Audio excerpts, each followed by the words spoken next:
want because of you. I don't want to live with a stranger. Daddy, Mommy, kick him out. Where am I? The hospital. You suddenly collapsed. An ambulance came to get you. Nee, cake! Cake! Umi, you want another one? We don't have any more. I'm Hiroto Natsume. I live with my younger sister in an orphanage. My parents passed away in an accident when I was 5. We had no close relatives, so we were put in a facility. Umi is my one and only family. Okay, here, eat this slowly. Yay! Cake! Cake! Hiroto, are you sure? You can only eat cake with strawberries during the Christmas party.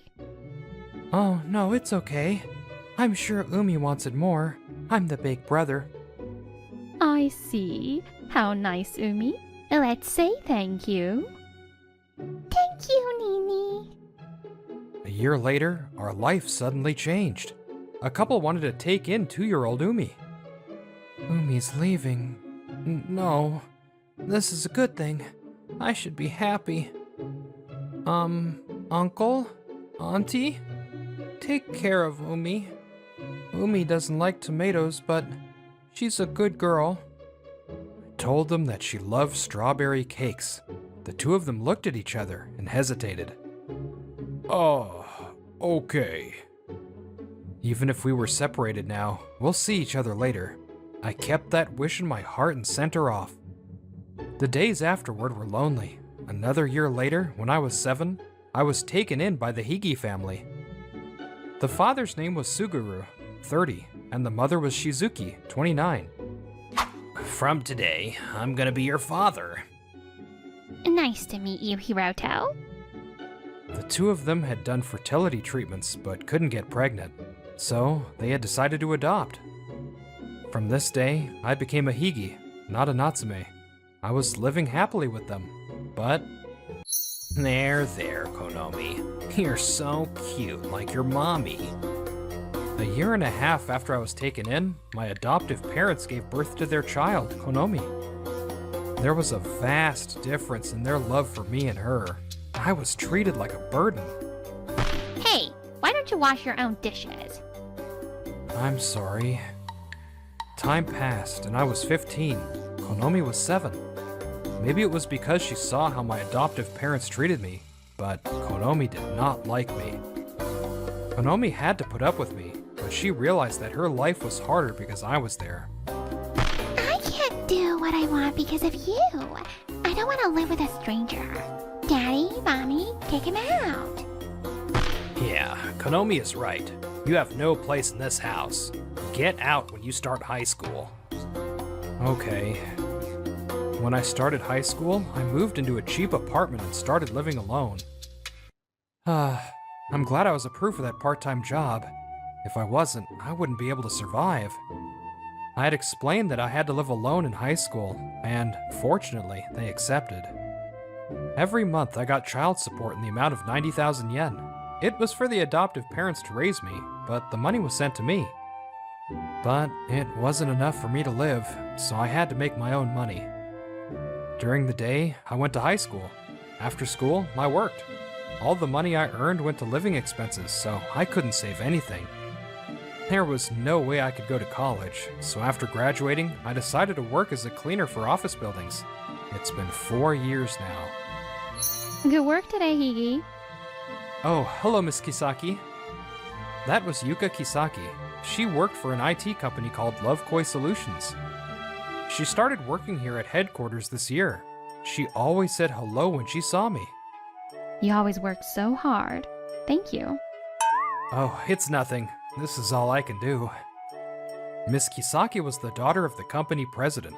She worked in sales and was trying to be a business owner like her father. To me, she was someone I couldn't imagine trying to talk to. But she always talked to me. How's work? I'm learning every day. I don't hate learning, but there's a lot you have to learn by doing at work. I feel so far behind my father, who has to lead so many people like he does. I see. You're always working so hard, though. But seeing you work hard has encouraged me. Let's get through this day together. I didn't do anything, but I'm glad to help. As we encouraged each other, we got closer. Recently, a client of ours has started talking to me more casually. There's not much I can help with, but I see. You're thoughtful and easy to talk to, so that makes sense. Miss Kisaki always smiled at me. I knew I had no right, but I was starting to fall for her. Time passed in a flash. It's been 6 years since I started this work, and 2 since I met Miss Kisaki. She was a department lead now. I was still working part-time. It was strange to compare, but I couldn't stay unbothered looking at Miss Kisaki. Mr. Hiki, you look tired these days. Are you okay? Oh, does it show? I'm sorry, I'll work on that. It's because I'm always looking at you. I can't tell him that. What did you want to talk about? Oh, you always work so hard, so I wanted to know if there is a reason you chose to be a cleaner. Since I was in school, I had no doubts that I would follow in my father's footsteps, so I want to hear your story. I felt like she genuinely wanted to know about me. I saw her straightforward gaze and fell silent. I don't have an answer that you'd want to hear, but it was in that moment I felt the ground was unstable. I tried to stay standing. Shoot, I can't stand. It wasn't the ground that was unstable, it was me. But it took some time before I realized that. My eyelids twitched and I was incredibly dizzy. The world went dark, and then... Mr. Hiki! Mr. Hiki! Wake up! Mr. Hiki! I lost consciousness as I listened to Miss Kisaki's sad voice calling out to me. Are you okay? You're already coming in a lot right now. Yes, I'm fine. I need money now. Please. When had I asked them to increase my shifts? I was working myself to the bone. I want to get the money and find my little sister. Find Umi. With just enough money for living expenses, I didn't know when that would be, so I just worked and worked. As a result, my body gave out before my heart did, and I had collapsed. I woke up from my dream. I saw a white ceiling and a worried Miss Kisaki. Are you okay? Where am I? The hospital. You suddenly collapsed. An ambulance came to get you. The doctor came in later and told me that it was a vasovagal syncope. In other words, I was exhausted. Why did you work so hard? Her voice was angry, but she looked like she might cry. I'm sorry for all the trouble. I told her about myself, that I lost my parents and lived in an orphanage. I had a little sister, but we were taken in by different parents. That after my stepsister was born, I lost my place in the home. That I've lived alone since high school. And... You wanna see your sister? yes, I had worked so desperately up until now to find my long-lost sister, Umi. Yes, her name is Umi. My name is Hiroto, which comes from the word for sky. My sister's comes from ocean. I remember my parents telling me that. They were only with us until my sister was 2 and I was still young, so I don't remember a lot, but she likes cake and hates tomatoes. She was really precious. Umi is my only family, so I want to see her again. That's why I don't have any special feelings towards this job like you do. This is for me to live, and for me to see my sister. I had answered the question Miss Kisaki had asked me before I collapsed. You're amazing. Working hard to live isn't easy. And you haven't forgotten about your sister. It's beautiful. Miss Kisaki. But you can't overdo it. If you collapse, that's the end, okay? Your hand is cool. It feels nice. Thank you. Oh, this is nothing. Show me your weaknesses too. I wanted to go home that day, but the doctor refused, and I had to stay for a while. I got sleepy and talked to Miss Kisaki until I fell asleep. Umi. Miss Kisaki made sure I was asleep and left the hospital. I had no idea she was saying her name like that. After, Miss Kisaki came almost every day to see me. 2 weeks after I was hospitalized, something was happening and I had no clue. I'm sorry to come suddenly. Thank you for your time. Oh no, I'm very honored I get to talk to the daughter of Love Koi Solutions president. My adoptive father was the department head at an IT company called Fujita Tech. They had business with Love Koi, so they knew each other. Mr. Higi, I heard through the grapevine. Is your son doing well? Huh? My adoptive father let out a yelp. I don't think he could comprehend the sudden question. Huh? Son? What do you mean? Oh, that's strange. I heard you had an adopted son. That's a personal matter. My adoptive father desperately tried to keep a smile on his face and interrupted Miss Kisaki, but she didn't stop. Actually, the other day, I met your son. He's lovely, Hiroto. He always cleans our office beautifully. Ha ha ha. I see. Cleaning. He's a no-good son that can only do that kind of stuff. He must have felt relieved after seeing Miss Kisaki smile. He admitted to my existence. Then... It's a great job. Because of him, we get to work comfortably. Actually, I want to get closer to him, but I don't have the courage. What? You want to? That's great. I'll introduce you to my son. He must have seen a glimpse of a wedding with the heiress. He spoke cheerfully. We can't get in touch with him recently, but we think that means he's doing well. You really don't know anything. I'm pretty sure Hiroto is being hospitalized for overworking. What? How could that be? There's no way he would have known. I haven't talked to them once since I left. He must be doing well, huh? That only works when there's trust in the family. You treated him like a stranger, no less than that, so I don't think you have any right to say that.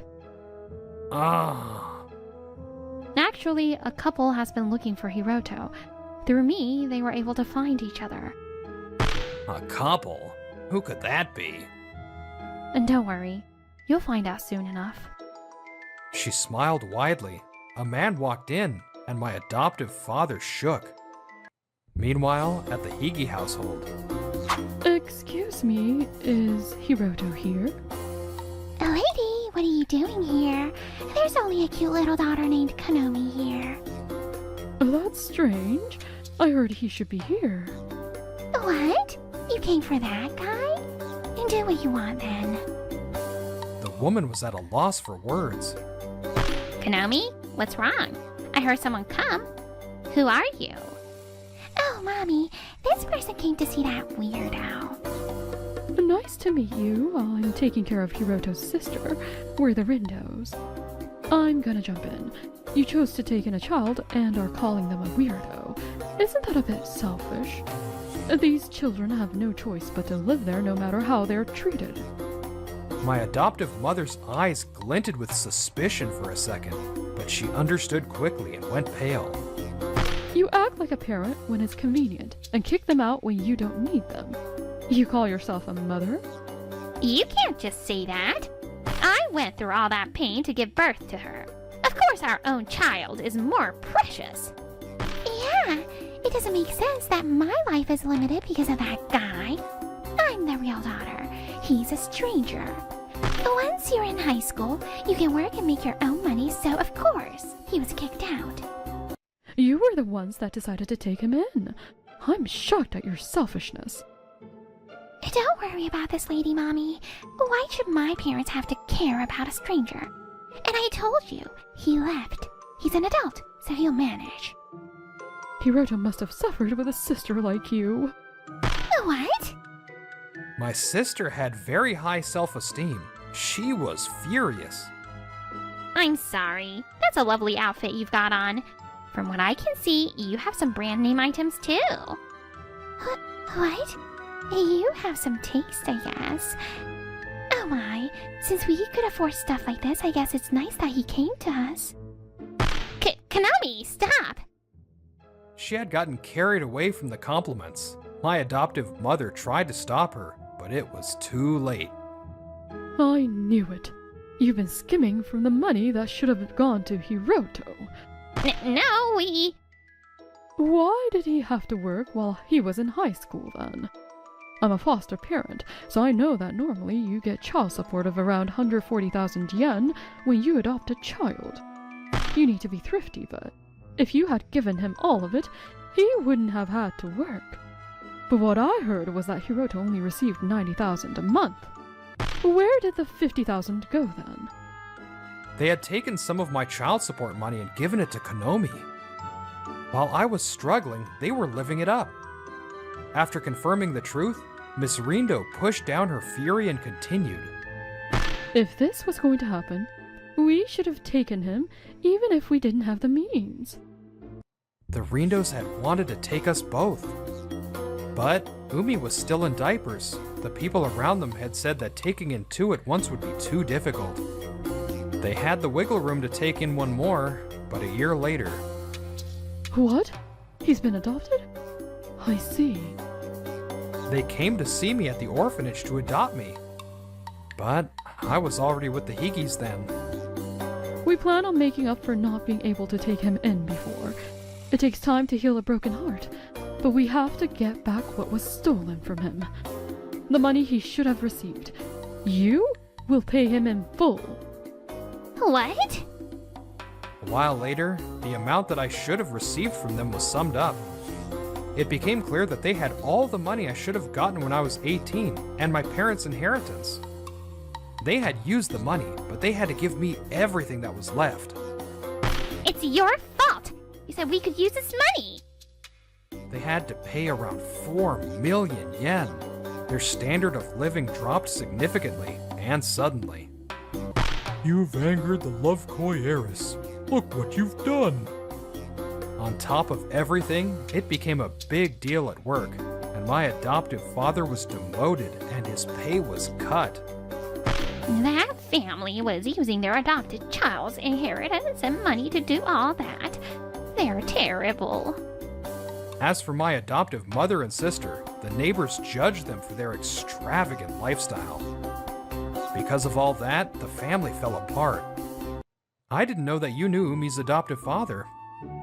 Thanks to Miss Kisaki, I met with Umi's parents. They were kind.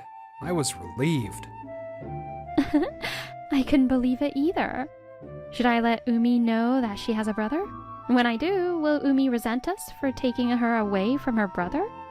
Mr. Rindo was always saying that and getting down about it. Miss Kisaki and Umi's dad knew each other through work. Umi's dad had been telling Miss Kisaki about us because she was so kind. When she heard that I was looking for Umi, she had reached out to Umi's parents.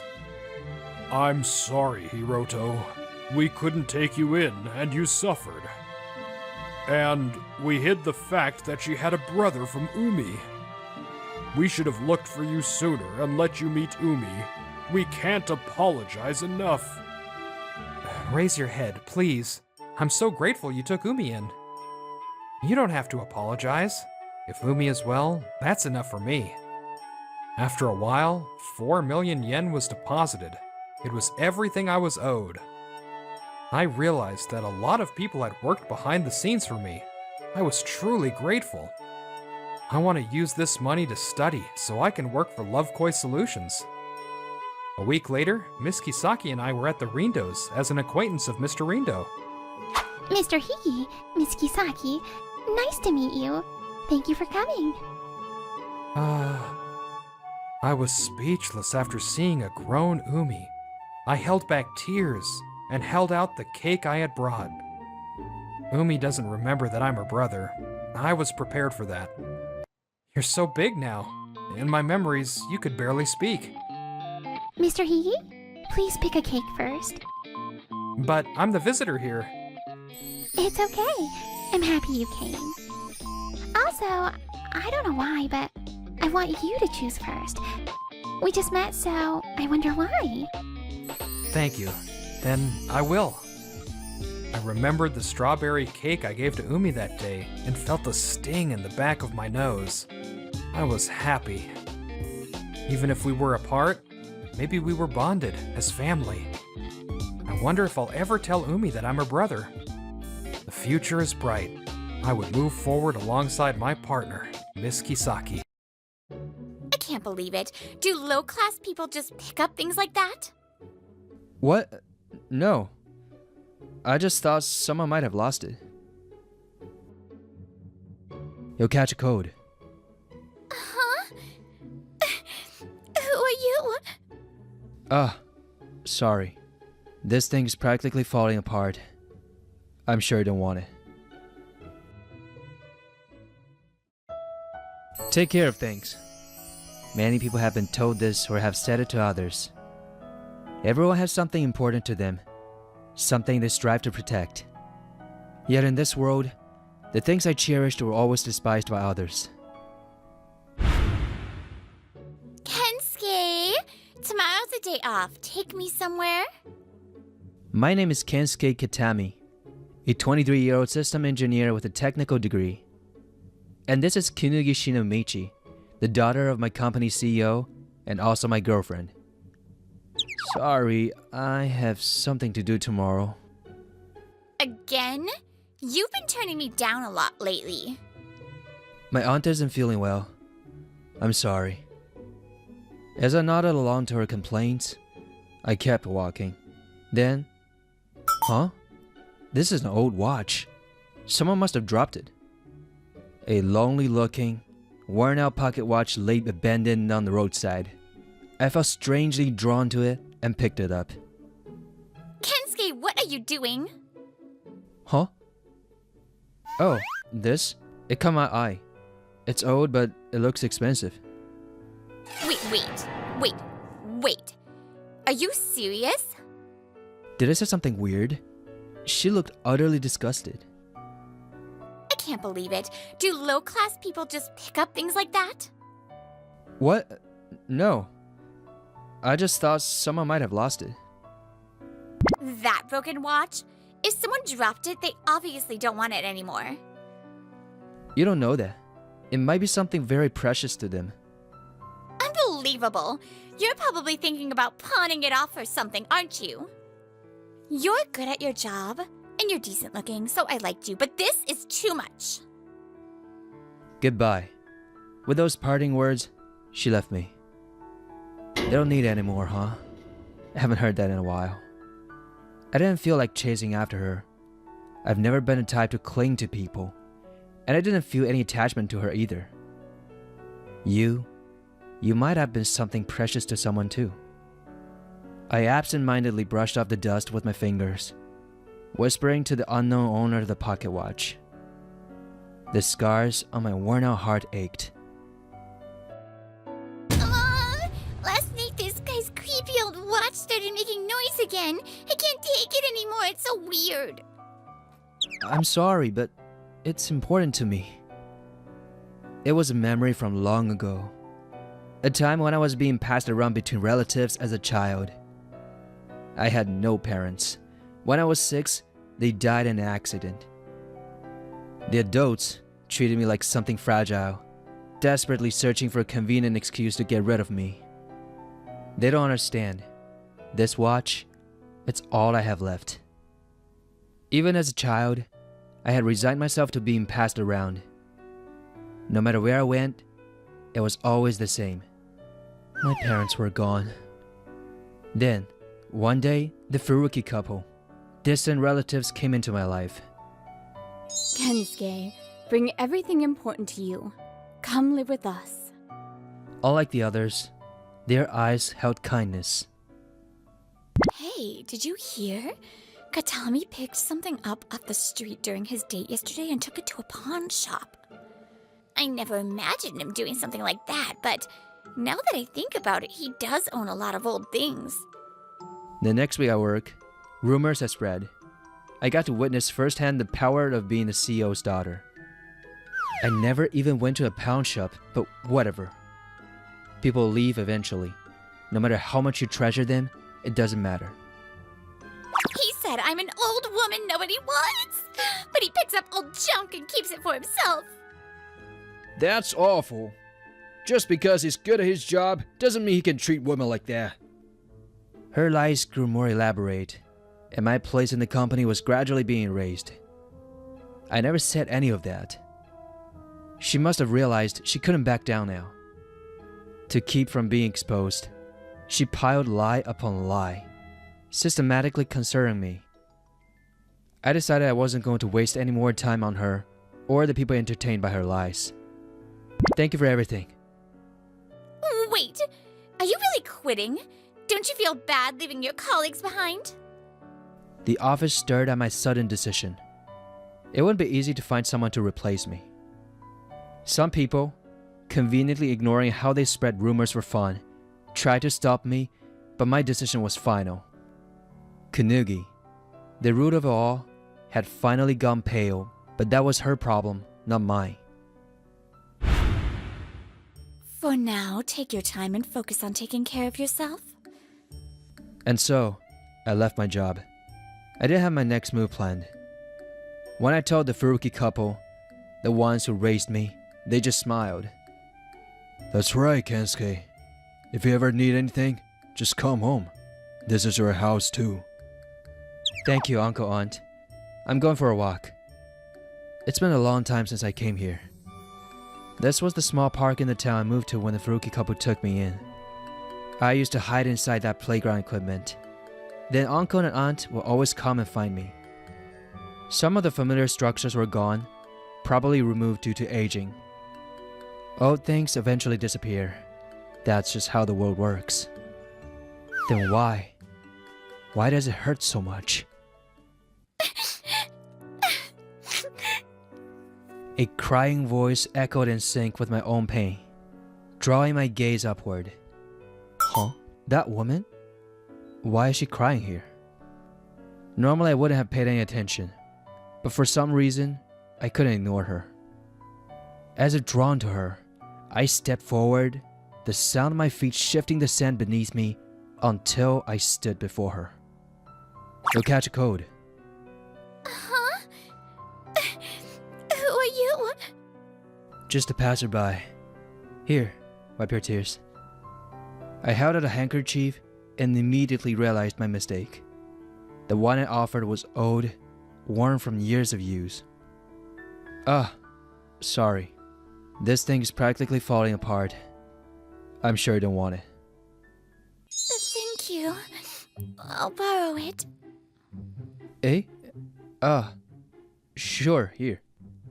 Without hesitation, she took the handkerchief from me and blew her nose forcefully, along with her tears. Huh? Why are you laughing? No. I just didn't expect you not to mind the old handkerchief. A laugh welled up, along with a slight hint of tears. Her reaction made me happy. I don't mind at all. Why would I? Well, it's pretty worn out, isn't it? I've been using it for over 20 years now. Most women would probably think it's dirty and not want to use it. 20 years? That's vintage. Huh? Aww, that's so romantic. For 20 years, this handkerchief has wiped away so many things, hasn't it? Oh no, and now my 2 cents not have been added to its 20-year history. I might pass out from this excitement. She's a peculiar one. And look, you repaired it. It's been truly cherished. Oh, Actually, I just attended the demolition of my childhood home today. It had been abandoned for years and the deterioration was severe. It made me really sad. That's why I was crying here alone. It's kind of silly, isn't it? I understand. I thought I understood her loneliness, the emptiness she couldn't put into words. We talked for a while, and before parting, we promised to meet again soon. Come in. Please step inside. This place is... The woman I had met now properly introduced as Tsukihime Hewa. She brought me to this workshop. She was 25 years old and had recently started her own business. She worked here as an antique restoration specialist. A new face. What kind of craftsman are you, mister? I wouldn't say I'm a craftsman exactly. Oh, really? I'm Tamaki Ryoichi. Call me Lychee. He paints and restores artwork. He's a craftsman like me, but in a slightly different way. It seemed this place was a gathering spot for various artisans. They restored and sold antiques, operating as a collective of independent professionals. I'm not sure if I'll be any use here. That day, my small act of lending a handkerchief led Tsukihime to invite me to join this company. What are you saying? There's no one better suited to work here than you. Huh? You love old things. No matter the reason, that's what matters to me. I just couldn't bring myself to throw away the things from when my parents were alive. That's wonderful. They're precious keepsakes. They protected your heart, didn't they?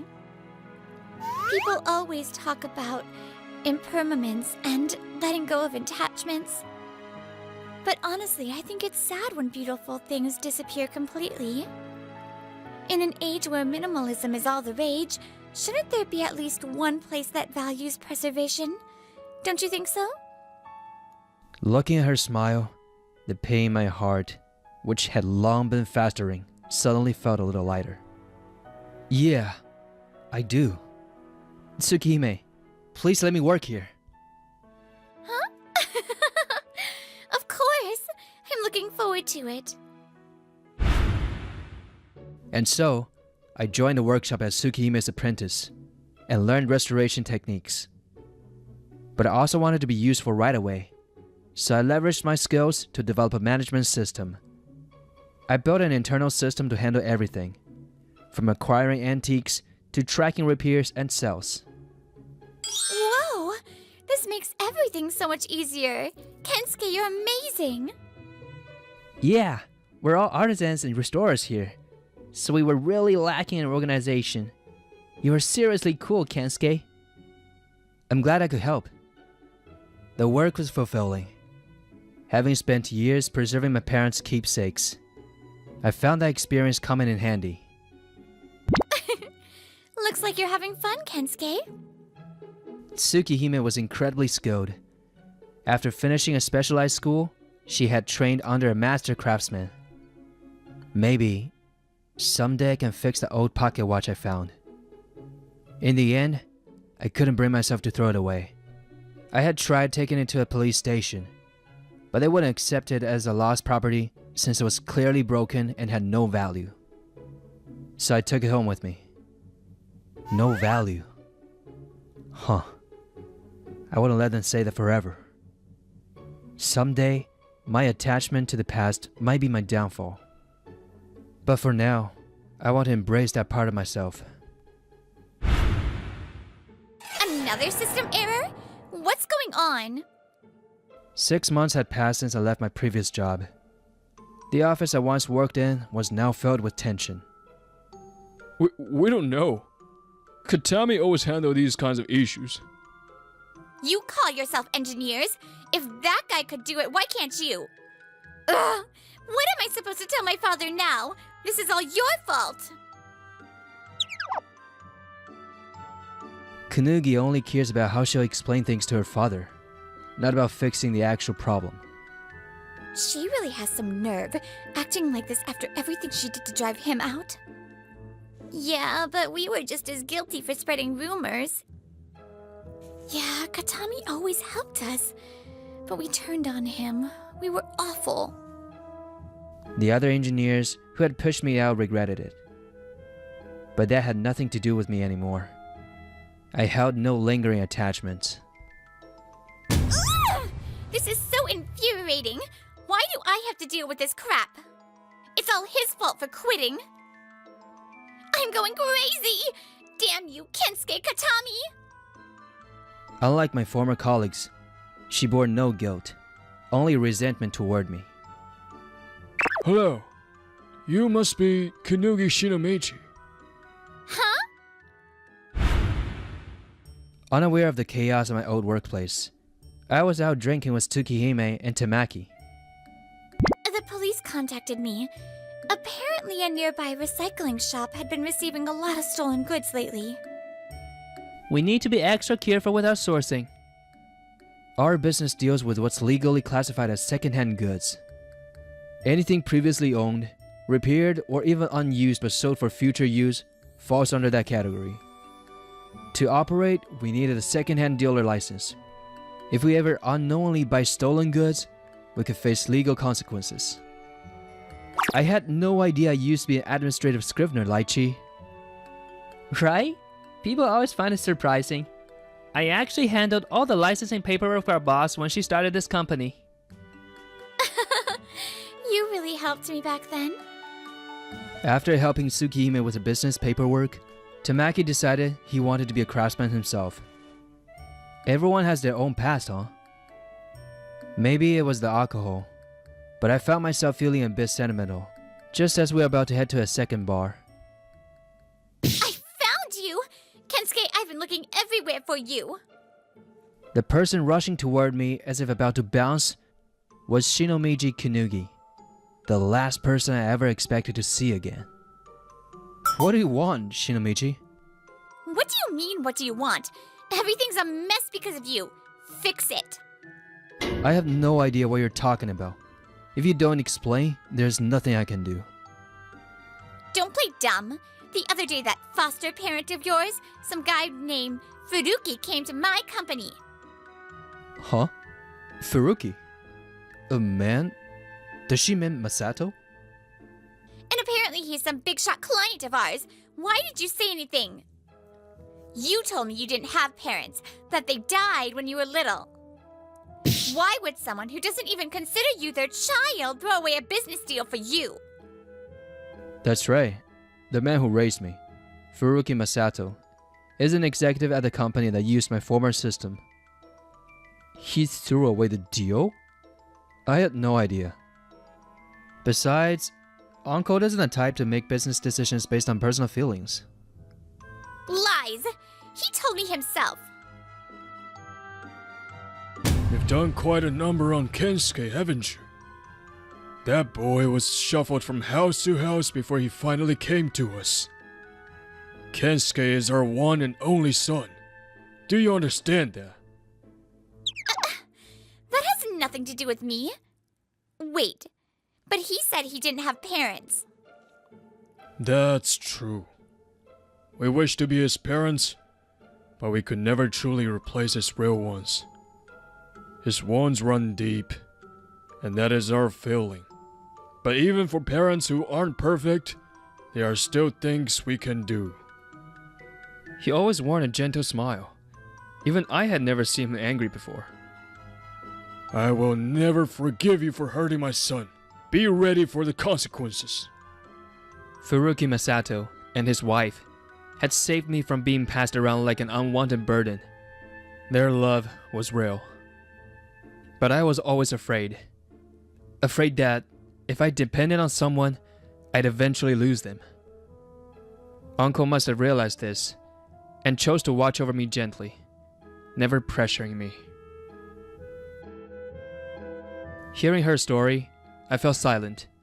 Losing patience, she grabbed me. Are you even listening? I said fix this. Tell him to continue the deal. You can do that, right?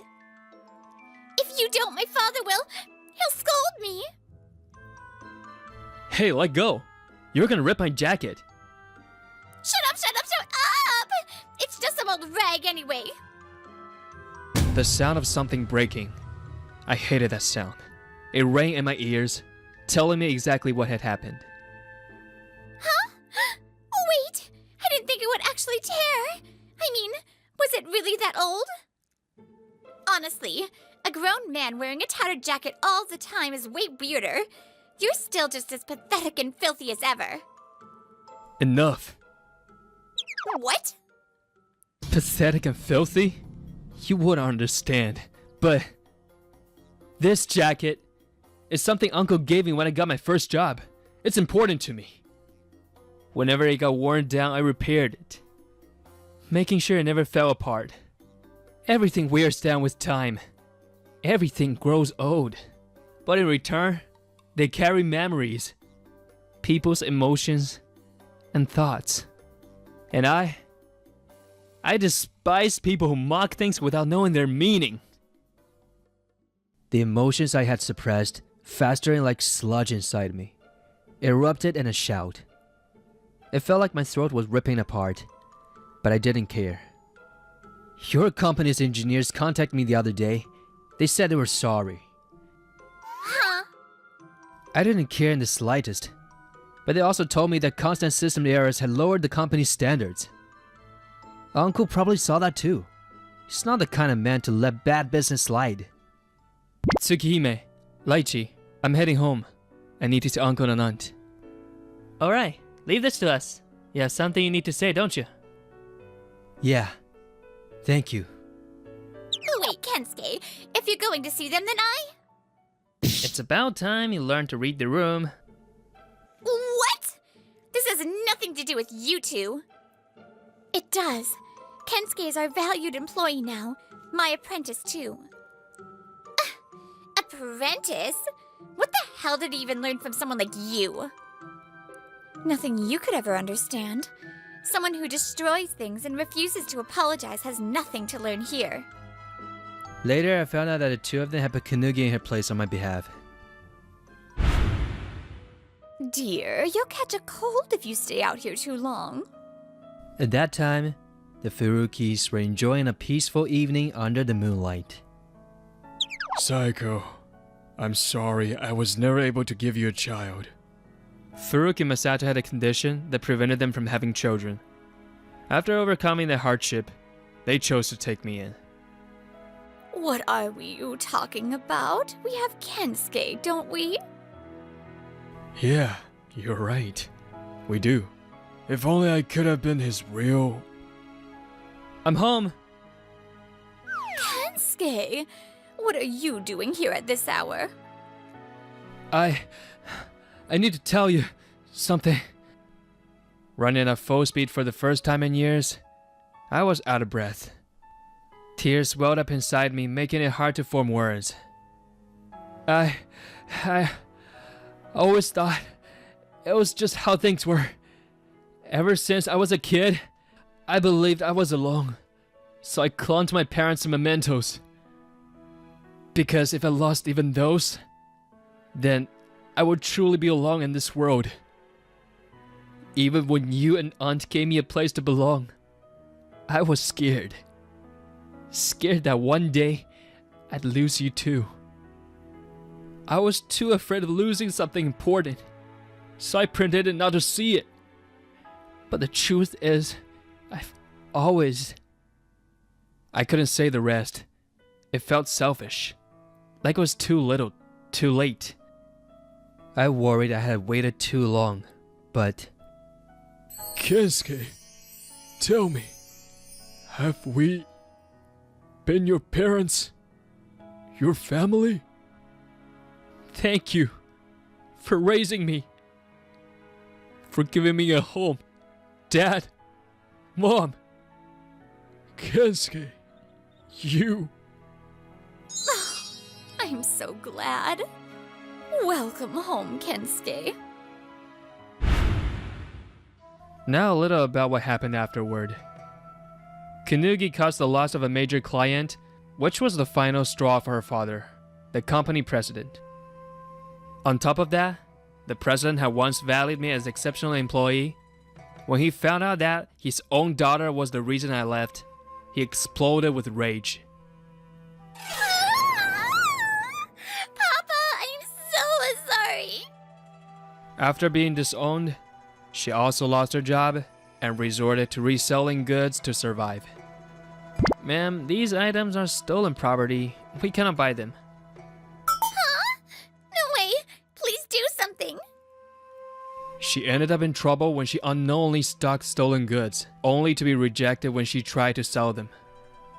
If someone unknowingly buys stolen goods, they may be protected as an innocent third party. But in this case, the store reported it to the police. All the stock she had purchased was confiscated, and since she had been reselling without a proper antique dealer's license, she was held legally accountable. As for me, it's working! I attempted to repair the pocket watch I picked up that day, and I succeeded. Being able to restore it with my own hands filled me with so much joy that I couldn't help but shout. It really is. That's amazing, Kensuke. I knew you had a knack for this. Excited Tsukihime, or rather Hawa, hugs me tightly from behind. Since then, we started dating and became a couple. Well done, Kensuke. The time that had stopped has finally started moving again. I did it! Now, no one can say it has no value. The ticking sound of time and resuming felt strangely exciting. Probably because I had finally moved forward from my past. I had once clung to relics of my parents' time, trapped in the past. But now, I could finally face the future. Even if objects imbued with memories disappear, it's okay. Because I've realized I can carry all of them within my heart.